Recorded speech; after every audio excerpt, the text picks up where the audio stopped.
Okay, welcome everybody. So my name's Tracy Ireland and I'm the Associate Dean for Research in the Faculty of Arts and Design. So welcome everyone here in person and online.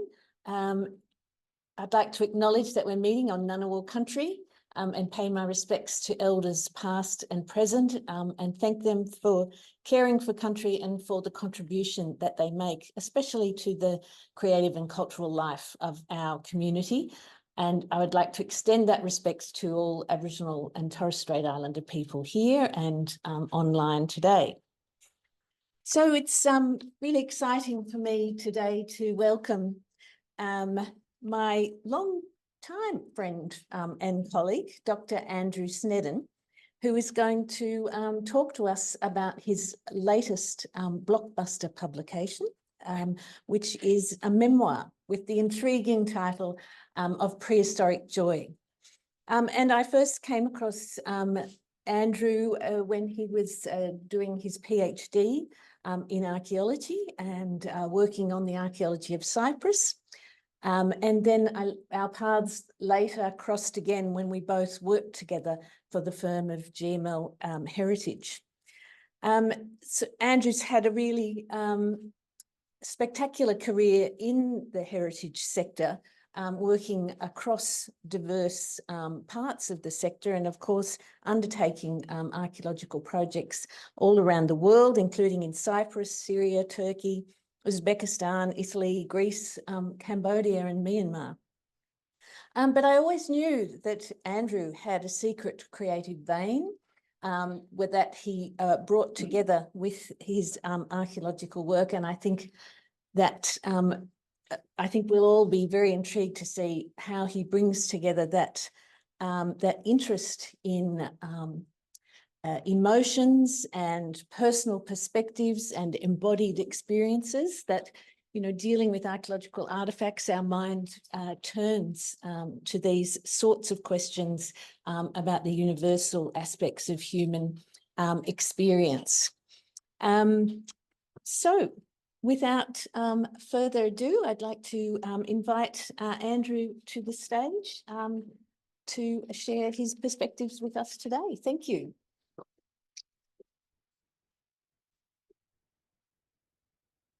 Thank you, Tracy. Yes, this is the cover of my memoir, Prehistoric Joy, and I'm still not quite sure how it got written or how it got published. It's a wonderful cover, though, designed by some fellow named Josh who lives in Victoria, apparently, and I do sometimes worry that the cover is the best part of the book. I hope the insides of it meet up to the covers, the expectations raised by the cover. It's not my first book, though. My first book was called The Cemeteries at Marquee, Using a Looted Landscape to Investigate Prehistoric Bronze Age Cyprus. And it contained deathless prose, such as the following paragraph. Fasten your seatbelts. Table 29 demonstrates that most vessels in all shapes sizes had no core, which is usually indicative of the vessels being fired under fully oxidizing conditions and an absence of organic matter in the clay. See Rye, 1981. Open vessels had no core more frequently than closed vessels. Large closed vessels had a much higher percentage of thick, dark cores. I read that now, and I cannot believe I had the mental discipline or was boring enough to write it, but it did teach me how to be disciplined and meticulous in my writing, but it did also impose a straitjacket. So part of the joy in writing the memoir is that I am the expert of me and I didn't have to footnote anything. I didn't have to engage in theory. I was the boss of what I wrote. And so I felt quite freed up by that. But archaeology has shaped my career, it's influenced my life, and it also influenced my writing, as will be demonstrated today. But what is archaeology? Well, they say the first time you travel overseas, all you see is how they do everything differently. But the 10th time you go overseas, if you can manage it, all you see is how they do everything pretty much the same as us. Archaeology is a bit the same. I worked on my first excavation when I was 21 in 1990. I was lucky enough to win a bursary or a travel scholarship to work on an excavation there for 9 weeks. And I remember every day pulling things out of the ground, mostly just bits of broken pottery. And I remember looking at them, gazing at these artifacts, like they were the products of some alien civilization. But now when I pull things out of the ground, all I see is things produced by people just like me and just like you. So this is a plan from an archaeological site that I was excavating in Cyprus a few years ago. You can see with the red arrow is pointing to a hearth, a cooking space, the place where this family made their meals. To the left is a courtyard, and you can see the door sill of the doorway. People walked into this room, and this is where it all happened. Within that small space indicated by a red arrow, we found 2 pieces of human figurines. We found a needle. We found 2 shells pierced to string with a lace to make necklaces. We found a spindle wheel for spinning yarn. We found a loom weight, which is used to create textiles, of course, on a loom. All this in that tiny little space where the food was cooked, babies were wrangled, people gathered at the end of a long day. And what I see nowadays is exactly what I would see if everybody in this room got in a time machine and went back to 1700 BC and built a house. Not so different to us. This little tableau says contentment, hopefully, though I dare say there was some lean times and malnutrition. It says family to me, and it says domesticity. Well, growing up, it wasn't quite that way for me. It started out okay. I was born in Canberra into a middle-class family, and things were pretty good. But mum divorced dad and remarried a grifter, an alcoholic who got violent when he drank, and he drank all the time. He was a bad guy. He was mean, he was angry, he was selfish, and he was violent. By the time I was 13 years old, I'd spent 3 stints in a Salvation Army refuge because he'd throw us out every few months. What he reduced us to is this. I'm going to read from the memoir. This describes an event one night when I was in my early to mid-teens. Mum and my stepfather, Philip, had gone out. They had gone for maybe 2 hours. When they returned, we hear the car pull up in the driveway and the car doors slamming closed, one after the other. Then Mum's high heels clacking and scraping down the concrete towards the front door. This must be unremarkable in most families, the car doors closing and the footsteps. In most families, the children know what to expect. Mum and dad strolling in, maybe a kiss goodnight, light-hearted teasing and tickles, but we are all on edge. I'm sitting with a book on my lap when she comes in. I glance up. My God, her eye is already swollen. It's pink and tender and puffing into a slit. She looks wild, a distressed animal, a cornered cat, a whipped dog. There's something in her eye that's frightening. Hysteria, fear. Her hair is falling from under the scarf. Her curlers have been shaken loose. Her eyes roll in her head. This image I carry with me. She rests one hand on the doorknob, gestures with the other, wordless, unable to speak. She swallows and says to us at last, "Look what he's done to me." That was fairly typical. Didn't happen every night, but it happened enough times for my brother and my sister and I to know to be quiet when my stepfather came home for a binge drink. So in the last year of my mother's life, we knew that it was probably her last year. She was very unwell and she was in a nursing home. And I found myself coming home after visiting her every 2 or 3 days, and I would just write down a memory. For whatever reason, as a young fellow, I'd kept a diary, not religiously, but every few months I'd write down the events of the months before, and I still had it. So I had this sort of chronology that I could draw on to write down my book. So I didn't think of it as a book at the time. I just wanted to write this stuff down, get it on paper. And I have to say, after a while, it made for pretty grim reading. Not something that anybody would really want to read, I think. And also it kind of ran counter to my natural disposition, which I think is actually pretty happy. And I have to say, looking at archaeological textbooks, that's not what you normally see. Archaeologists prefer to excavate skeletons with arthritis, caved-in skulls, slash marks on forearms, war and all that sort of thing. And they love to be looking at that bad stuff. And so I had it in my head, before I started writing down my memories, I had it in my head that I would write a book about prehistoric happiness, an archaeology book.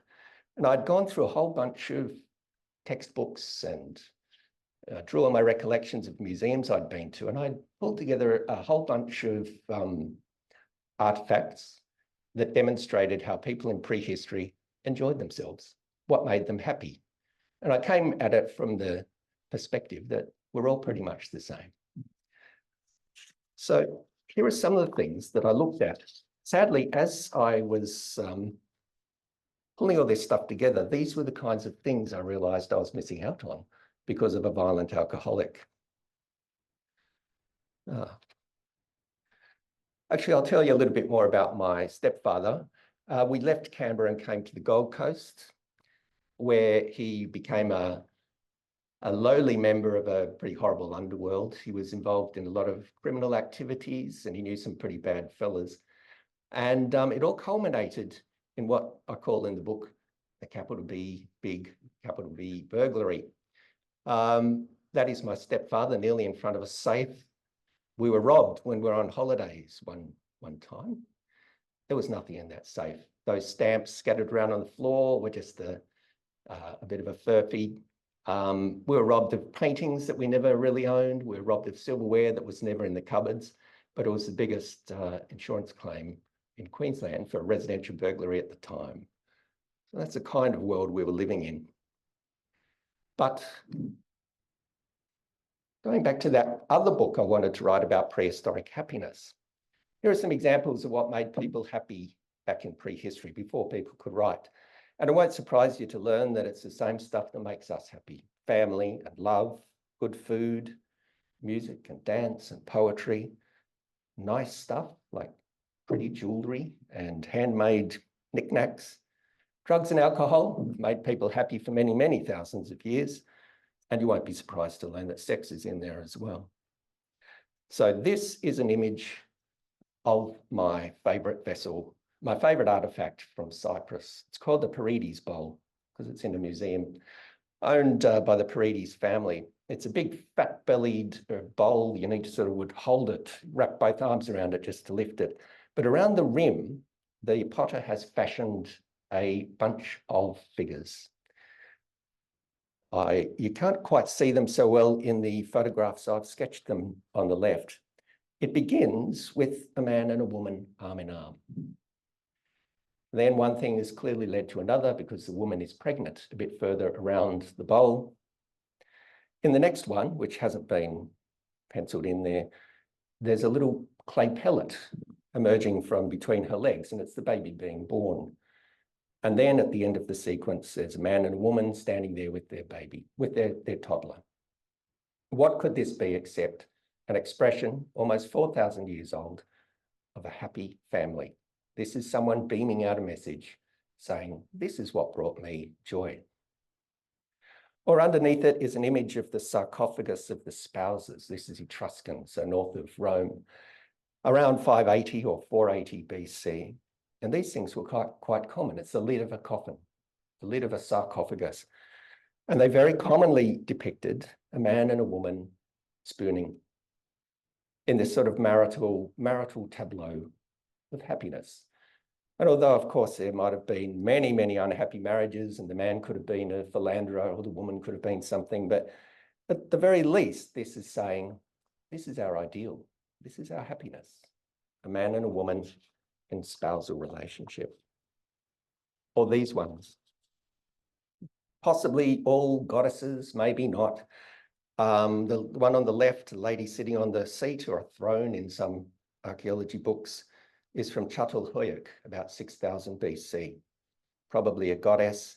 But the thing to draw from this, I think, is that she's got a body that's well lived in and she's well fed. And most of the people that probably gazed on this image back in prehistory were probably not so well fed. So this thing is saying, What brings me happiness is good food and plenty of it. The next one in the middle is the Venus of Willendorf, 25,000 years old. It's a bit disturbing that they don't bother with the face, but they do bother with the other, obviously female parts of her anatomy. But again, this is not some lithe, thin person. This is a well-fed person. And it's saying, I believe, you know what brings me happiness is just good food, la dolce vita. And the last one on the right there is the sleeping lady of Malta. In less PC times, they were called the fat ladies of Malta, which is a phrase I don't like. I think this is the most gorgeous, gorgeous figurine you'll ever see. A lady, ample hips and bosom, little feet pointing out under a pleated skirt, cheek on her hand, resting. And this says to me, I am happy, I'm replete, I have leisure time, and I've got enough food to get these hips.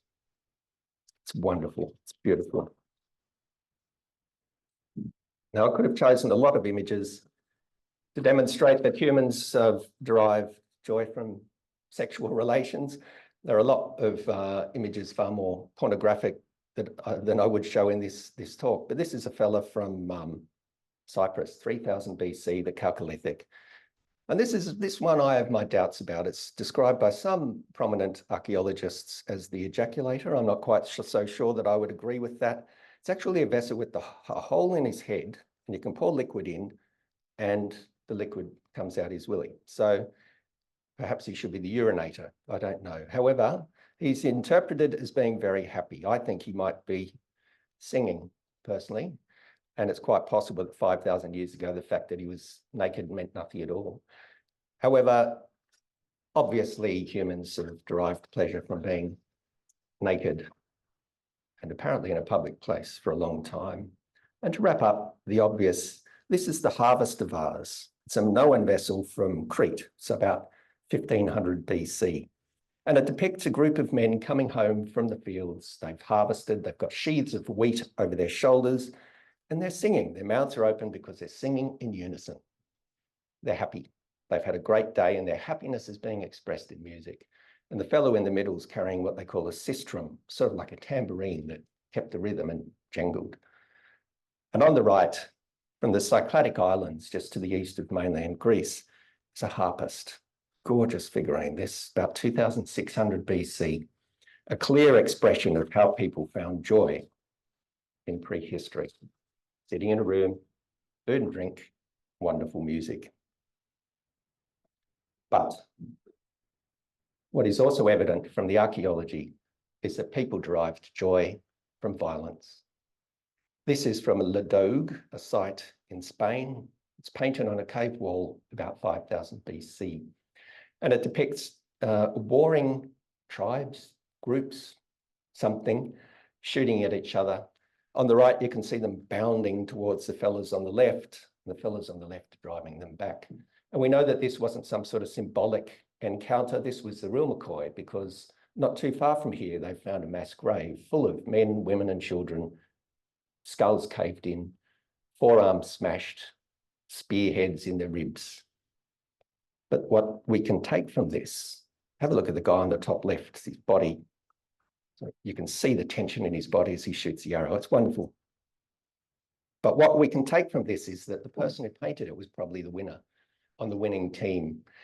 And we can be pretty sure that he went home that night with his mates, and they celebrated the victory and celebrated the slaughter of other people. And I'm sad to say this is a recurring motif in archaeology. People derive joy from power and coercion as well. And that's what my stepfather did. He loved it. Violence was an instrument of power, and he loved power. He forced us to become meek. He made us tippy-toe around him. We were always aware if the TV was too loud or not. If he came home and was giggling the wrong way, we knew that we had to keep our mouths shut. We withdrew to bedrooms. We heard arguments at night. We heard hissed insults, and we heard slaps and punches. I recall one event where my stepfather came home drunk late one night and demanded to be let in, and Mum wouldn't open the locked door. I thought she should open it. because he was in a very bad mood. And so what he then proceeded to do was pick up, we had a whole bunch of pot plants outside our front door, and he picked them up one at a time and smashed every window in our flat.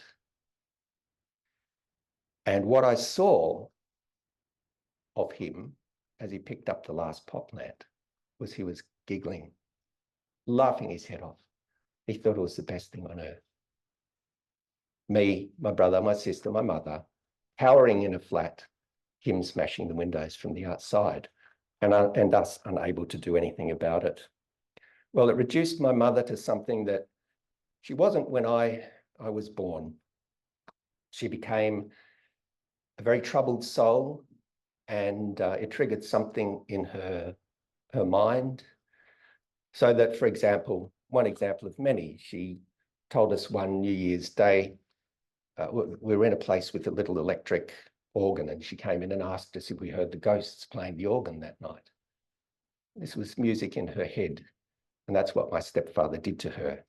He turned her into someone with an undiagnosed mental health disorder, I suppose. So anyway, in the final year of Mum's life, I had all these things in my head. I had some pretty grim stories to tell, I suppose. But also I didn't want to be too grim about it. I am a happy person. And I had that other book in mind, An Archaeology of Happiness.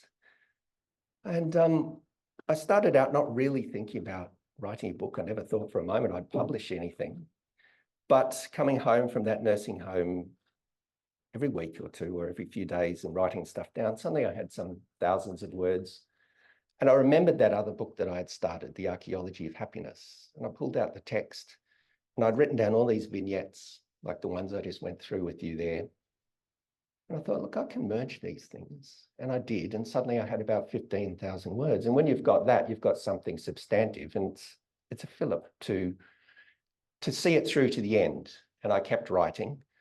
And at the end of it, I had about 60,000 words. And I thought, well, this is something I could do something with. And then through a series of fortunate events, it did get published.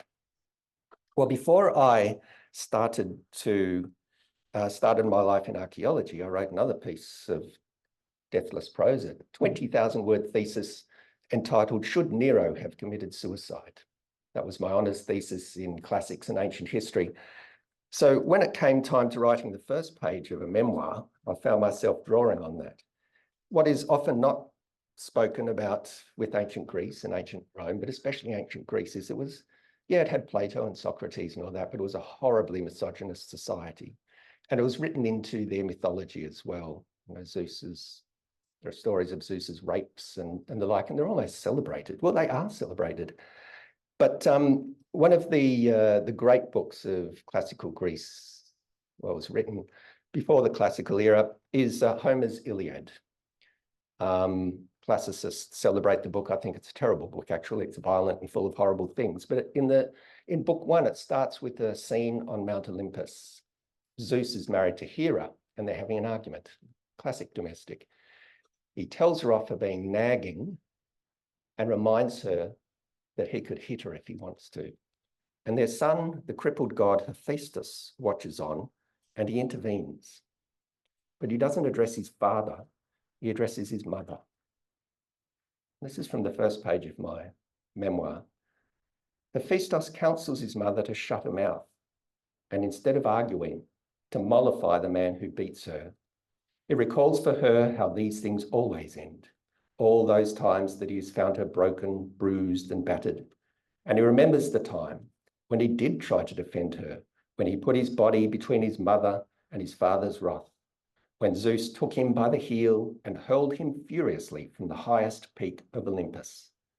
That time, the sun tumbled through the air, through clouds and eddies, past rocky outcrops.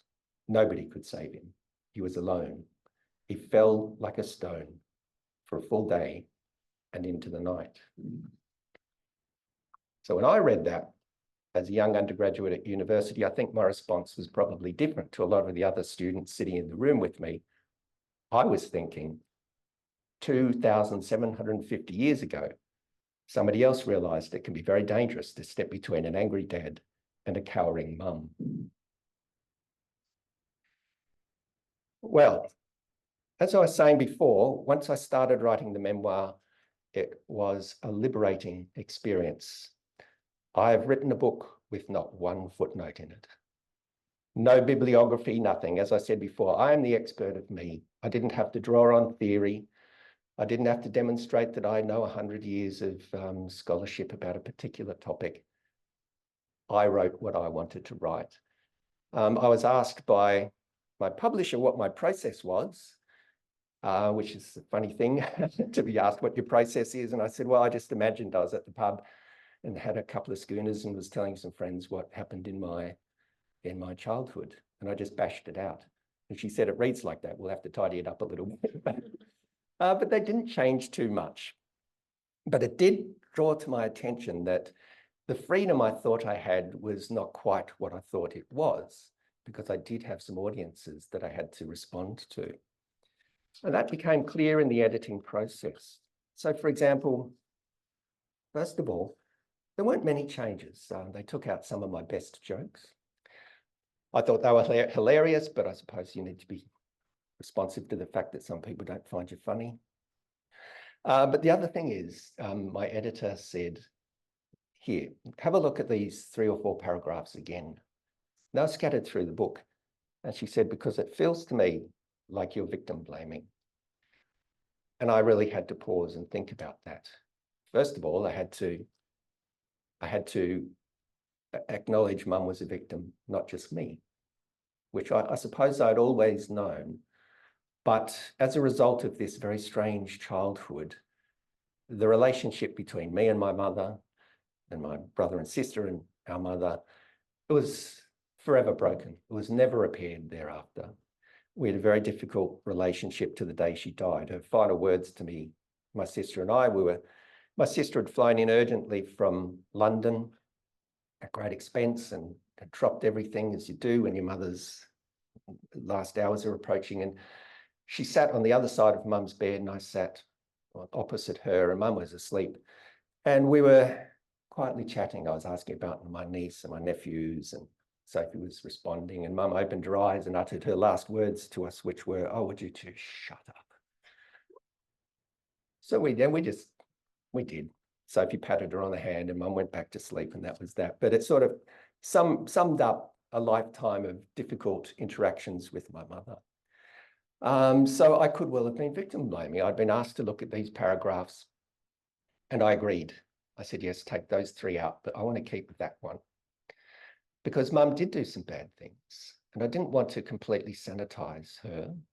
The paragraph I kept in was, in the middle of it all, her uncle won money in the lottery and Mum conspired with my stepfather to try and swindle some of it out of him, which horrified me at the time and still turns my stomach now.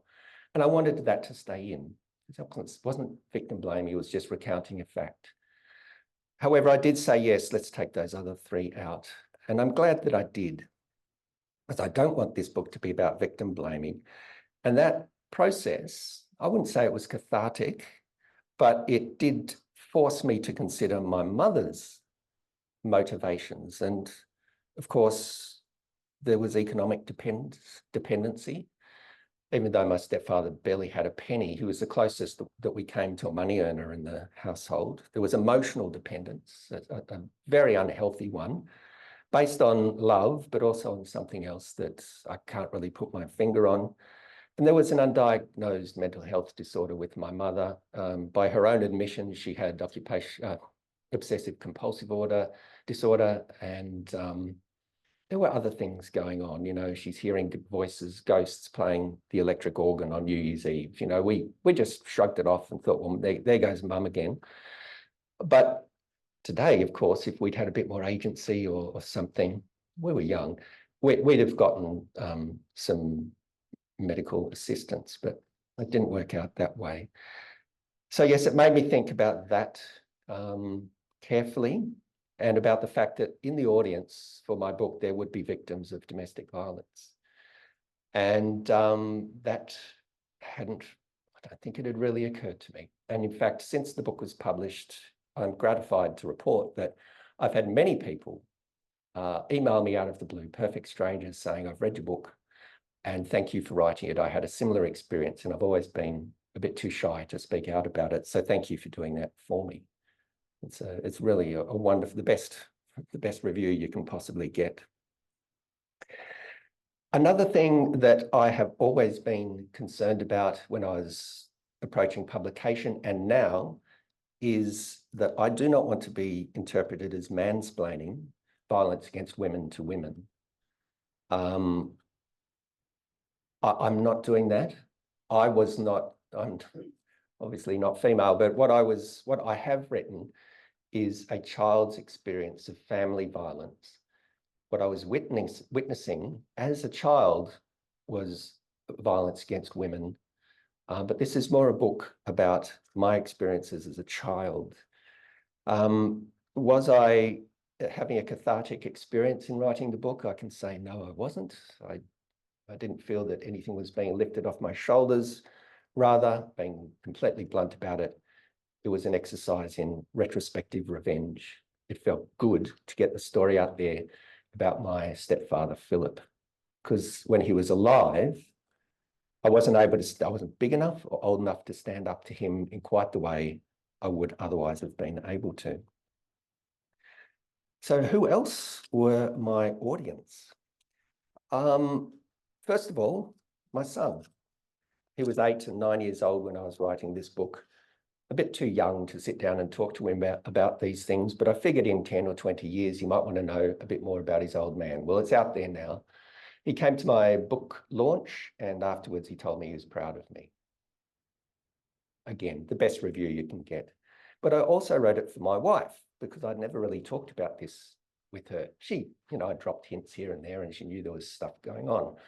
But she read the book and was amazed.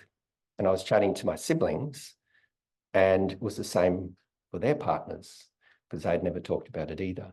So my brother, my sister and I, my brother a little bit, I suppose, but we just kept it to ourselves. And we didn't talk about it that much over the last 20 or 30 years, and I just put it all out there all at once. Made life a bit easier, I suppose. I never worried about getting it out there. People have said, my God, it's so personal. Did it freak you out? And it really hasn't, but I must admit the day before it came out, it dawned on me that my staff would read it. I'm a director of a company that employs 82 people. And on the principle that familiarity breeds contempt, you don't really sit down and tell people about your childhood. And I must say there was maybe a 5-minute, holy moly, dry mouth moment. What the hell have I done? And then I thought, oh, screw it, I don't care. And I've had nothing but great feedback from my staff who have just been terrific. Another audience that I wrote for, well, I talked about the retrospective revenge. I also wrote for my stepfather. I wanted to get his name out there and I wanted the world to know what an arse he was. But was he dead? The publishers said to us, this guy sounds pretty scary. Are we sure that he's not going to come out of the woodwork and threaten to sue us for defamation? Everything I said was true or make threats. And so we'd totally lost track of him and he was almost invisible online, but we did find evidence that he had died. And unbelievably, he'd lived to be about 79 years old. Evidence that you can drink yourself to oblivion for many, many years and still hang in there to a pretty grand old age. He also mixed with some pretty awful cronies, some violent people who had done some terrible things and were mixed up with the police. I was hoping that they'd passed on. I didn't want to invite them back into my life, but I figured they'd all be 80 or more now. But that did play on my mind a little bit. Even right now, it's playing on my mind a wee bit. Another person that I had to think of, even though she had passed, was my mother. I'm not one who believes in afterlives or ghosts or anything like that, but I must admit that even as I speak now, the ghost of my mother, so to speak, is listening in, and I have to keep reminding myself, no, this is an important story. She controlled a lot in your life for many, many years, but you control this. This is your book and your story. But there are 2 other people that I wrote this book for, and they don't even know it. One of them is a lady that I lived in a share house with when I was at university. She went to a very nice school, one of the best in Brisbane. She was pretty comfortable, pretty well off. But we lost touch after university, and I ran into her several years ago, and she invited us around for dinner. So my wife and I went, and we had dinner with her and her husband, and the conversation flowed. And at one point, I can't even remember why, she was talking, I think, about the homes that she'd lived in. And she said, oh, I've had 3 homes, the one I was born in, the one I shared with you, and this one that I bought with my husband. And without thinking, I said, oh God, there was a 5-year period there where I lived in 13 homes. And she was picking up the dishes, and she paused very briefly and looked at me with an eyebrow raised, and she said, I don't believe you, and went to the sink. And I thought, why the hell would I make that up? And why would anyone accuse me of lying about such a thing? So I don't know if this lady has read the book yet, but I hope that she recalls that comment. But it really is the sort of thing that annoyed me through the years. And I have to confess, seeing some coddled, comfortable people complaining about being late with an essay or something, I think, come on, life can be harder than that. But here, I've worked it out though. Here is who I wrote the book for. Some policemen. Just a week or two ago, I was watching the news, and I saw again, every week, a woman murdered by her husband. And in the news report, it said that this woman had gone from police station to police station, begging for help. And she was dismissed as either a loony or someone not worth the time. And it made me very angry for this reason. I'll read from the book again. This is an event. Oh, I think I was about 14, maybe, when this occurred.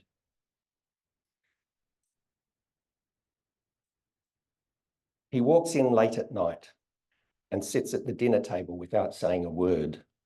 In the confined space, there is no ignoring him. I can smell the booze, sickening. But worse is his sense of entitlement, which seeps into every corner of our little unit like an infection. His resentments surface. He wants the television off. He wants dinner. He wants beer. I look at Mum, who holds my eye. It is the signal. I walk out of the lounge room silently, as if I'm going to my bedroom, but instead I turn down the short hallway, pass through the bathroom, and quietly open the back door. I slip out in bare feet, leap the patch of bindi eye near the bins, and sprint the length of our block of units to Surf Parade, which is still warm from the hot day, but quiet now and empty. Turning left, I run the 100 metres to the Broadbeach police station. The front steps are a cold white colour, stark under bright fluorescent lights that moths throw themselves at with fleshy thwacks. I take the stairs 2 at a time and run into the foyer. In a blue uniform, he's standing behind a wide counter, looking bored. I go to him and tell him breathlessly, we live just down the road. My stepfather's drunk and violent. He's going to hit my mum. My skinny legs are trembling. The copper listens at first, but before I can finish, a supercilious smile creeps across his face. He calls over his shoulder. Hey, Steve, this kid says his father's going to beat his mum up. Another 20-something in uniform walks out from behind a partition. 2 big men. Oh, is he now? Replies Steve. Then to me, well, maybe you should run on home then. So I wrote the book for those guys, because in that news piece from a week or 2 ago, that woman who was murdered was accused of cop shopping. She went to police station after police station and was just dismissed as a person who wanted to get a result, who was willing to make stuff up and go anywhere, any police station to get what she wanted. Well, she got murdered. And 2 weeks after that, my mum had a fractured cheekbone. So anyway, all that stuff I told you about with the prehistoric images that clearly speak of happiness, I could be wrong. As archaeologists will tell you, we see what we want to see in artifacts, figurines, art. So for example, this is an exhibit from the Japanese Museum for rocks that look like faces. All naturally occurring rocks, but we see faces in them because we want to. But I'm pretty sure that when I point to those artifacts and see joy and happiness, it's part of the universal human experience, and I reckon I'm right. More to the point, I no longer need to footnote that theory or put anything in the bibliography, because this was my story. Thank you very much.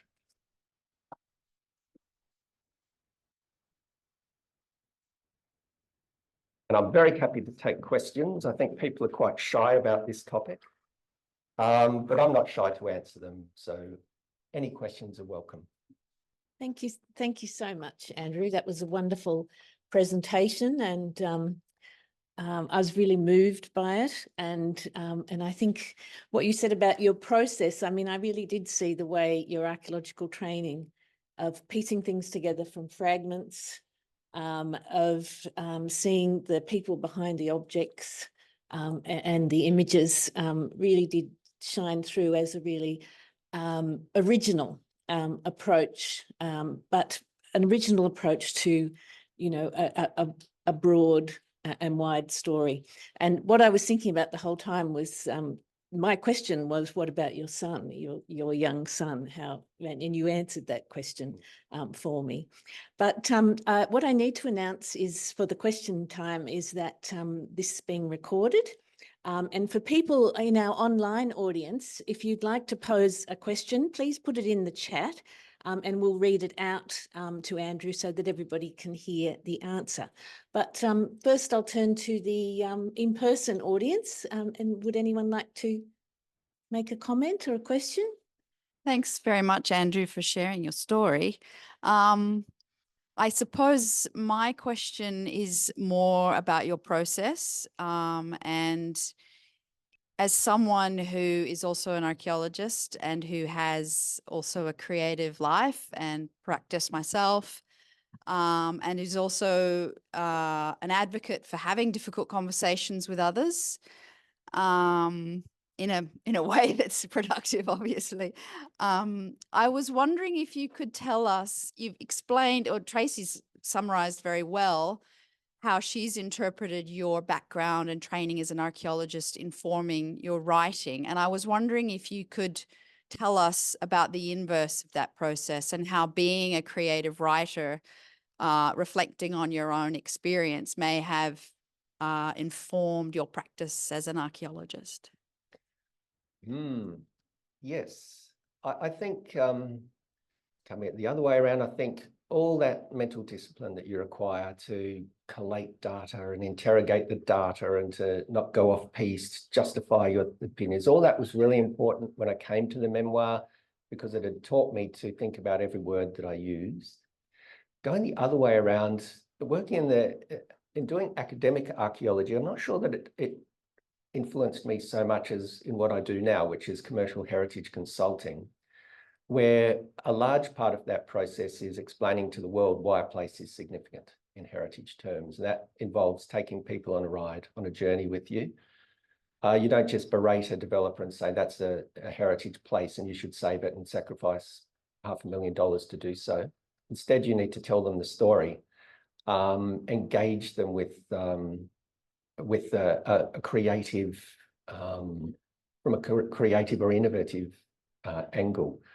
And we do that all the time. So, for example, in our company and many others, we do a lot of heritage interpretation, which at its most basic level is heritage signage. You know, Gough Whitlam lived here or whatever. But that's at the worst and most boring end of it. Much better heritage communication or interpretation involves public art and inviting people to enter the lives of those who made a heritage place heritage, and that involves storytelling. That's the most fun part of our job, actually.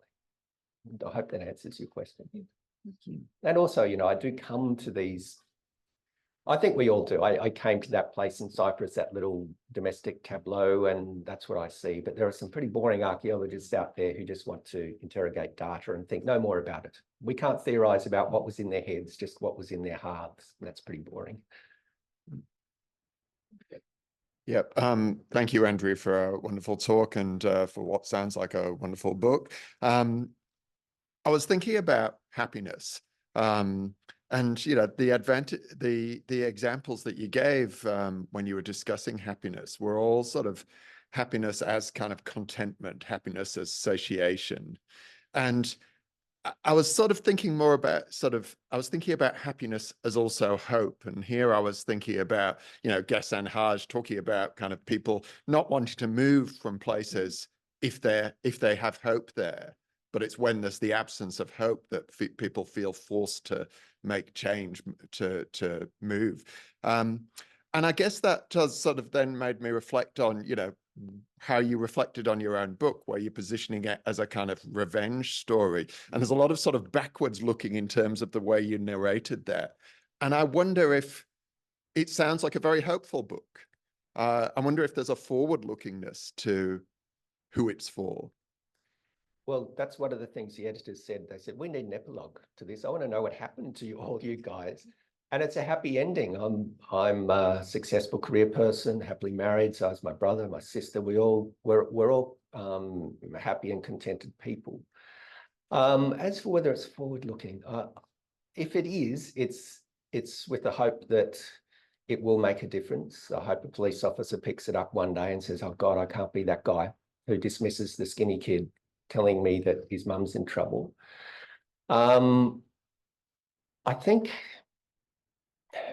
I don't know. I think it was something of a flaw in the book, in that I do refer to all these examples of happiness in prehistory. And sadly, it often came down to me saying, that's not what we got. That's what we were deprived of. And I tried to not make it like that, but it's the sad truth of a home beset by family violence that you do miss out on that stuff. But it's not an entirely grim book. They did take out some of my good jokes, but there are still few in there. And I'd like to think that people read it and relate to humans as a universal experience. The theory in archaeology is there is no universal experience. Yes, those Cypriot people from 4,000 years ago might have liked having babies, but they might have also had a totally different concept of what happiness was. But I think at its most gut level, it was pretty similar. Yeah, I hope that answers your question. That's two where I finished and thought, I hope I got to the nub of it. One of the people, I said that my process involved thinking about sitting in a pub with a couple of schooners, telling my friends stuff, and one of them is sitting here today, Margarita. Yeah, thank you for that talk. That was really interesting. And it made me, I did not have the bad experiences you did, but my mum and dad didn't get on that well. And through my life, I have moments where I've suddenly sort of understood a possible different slant to what I always sort of thought was the truth about them. And I wondered if you had moments like that. Yes, especially that victim blaming thing. The first draft of the book was a really angry book. And it was anger directed at my stepfather, but also my mother. And it softened. The second draft, I was forced to think, no, I get it. I know why Mum did that now. It wasn't really a rational thing to do, but, I've been in relationships where I've done irrational things and I got it, So I had to stop myself thinking about it and writing about it like I was 14 and move into my mid-50s. And I did see things differently. Though I've not changed my opinion of my stepfather. Many years ago, I got an email. His name was Philip. I won't say his surname here because it's a podcast situation, but Philip X was included in the email. We were all going to have a meeting, and I thought, if it's him, I'm going to walk in. I'm going to have a go at him. That was still in me, and that was only 10 years ago, knowing that he would be an old man. So there was always anger there. But in writing the book, I was forced to rethink some of that, especially in relation to Mum.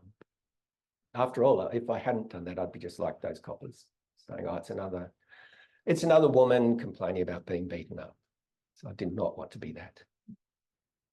Okay, well, thank you again, You're welcome. Andrew. I think that was a wonderful addition to our series, bringing together some of the diverse threads that our research centre does cover. So we feel very lucky to have had you visit from Brisbane to deliver this. And I'm really thrilled to see the impact that the book is having. I've seen fabulous reviews, and I heard you on Philip Adams, which is, must be the pinnacle of success, getting onto Philip Adams before he retires. Yeah, so please join me in thanking Andrew. Thank you. Thanks for having me.